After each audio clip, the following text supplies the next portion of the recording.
കേരളത്തിൽ ഇടതുപക്ഷം ഈ നാടിനു വേണ്ടിയാണ് ഞങ്ങൾ പ്രക്ഷോഭം നയിക്കുന്നത്. അതുകൊണ്ട് പോലീസിന്റെ ഫോട്ടോ കൊടുക്കലും ഭീഷണിപ്പെടുത്തലും ഒന്നും നടക്കാൻ വേണ്ടി പോകുന്നില്ല. ചന്ദ്രേട്ട പേടിക്കണ്ട, അവരെന്തോ എടുത്തോട്ടെ, പാവങ്ങൾ. അവർക്ക് കൊടുത്ത നിർദ്ദേശം കൊണ്ടല്ലേ അവരിത് ചെയ്യുന്നത്. അതുകൊണ്ട് ഈ സമരം നാടിലാകെ വ്യാപിപ്പിക്കണം. ഇപ്പൊ അറിയാലോ, പഞ്ചായത്ത് മെമ്പർമാർ രാവിലെ പഞ്ചായത്ത് ഓഫീസിലേക്ക് വരുന്നുണ്ട്. ഞങ്ങളുടെ റോഡ് എവിടെ?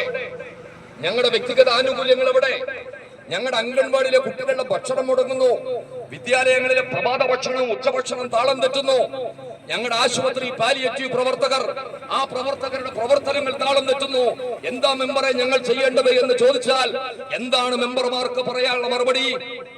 ഈ ഗവൺമെന്റ് കാണിക്കുന്ന ധിക്കാരവും ഈ തരത്തിലുള്ള പ്രതിഷേധ സമീപനവും നിലപാടും അതിനെ അംഗീകരിച്ച് കീഴ്പ്പെട്ടു കൊടുക്കാൻ തയ്യാറല്ല എന്ന് സൂചന നൽകുന്നതിന് വേണ്ടിയാണ് ഇന്ന് കേരളത്തിലെ എല്ലാ പഞ്ചായത്തുകൾക്ക് മുന്നിലും സമരം.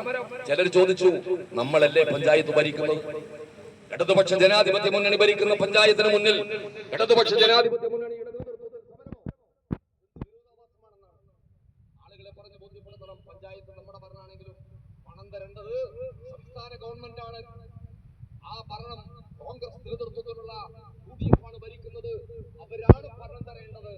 അവർ തരേണ്ട പണം തരാത്ത ഭാഗമായി ഈ പഞ്ചായത്ത് ഓഫീസ് അതിന്റെ പ്രവർത്തനം താളക്കേടിലേക്ക് പോകുമ്പോ അത് ചോദ്യം ചെയ്യാൻ, ഇടപെടാൻ വരേണ്ട പ്രധാനപ്പെട്ട സ്ഥലം ഗ്രാമപഞ്ചായത്തിന്റെ ഓഫീസുകൾ തന്നെയാണ് എന്ന ബോധ്യത്തിൽ തന്നെയാണ് ഈ സമരരംഗത്തേക്ക് വന്നിട്ടുള്ളത്.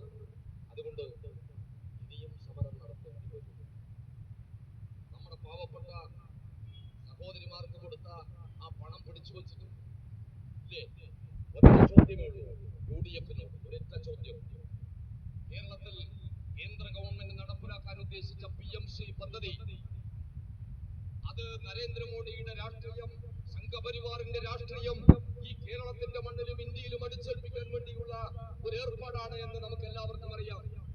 എന്താണ് ഷാജി ഉൾപ്പെടെ, KM ഷാജി ഉൾപ്പെടെ പറഞ്ഞത്? ഒപ്പിട്ട അവസരത്തിൽ ഇടതുപക്ഷ ജനാധിപത്യ മുന്നണിയുടെ കടുത്ത എതിർപ്പിനെ തുടർന്ന് ആ ഒപ്പിട്ടത് മാറ്റിവെച്ചു. ഗവൺമെന്റ് നമുക്ക് വിശക്ക് പറ്റിയെന്ന് ബോധ്യപ്പെട്ട് മാറ്റിവെച്ചു. എന്നാൽ ഷാജി പറഞ്ഞത് PMC നടപ്പിലാക്കുന്നത് സംഘപരിവാറിന്റെ തൊഴുത്തിലേക്ക് ഈ കേരളത്തിന്റെ തലമുറയെ കൊണ്ട് കിട്ടാനാണ്. ഞങ്ങൾ അധികാരത്തിൽ വന്നാൽ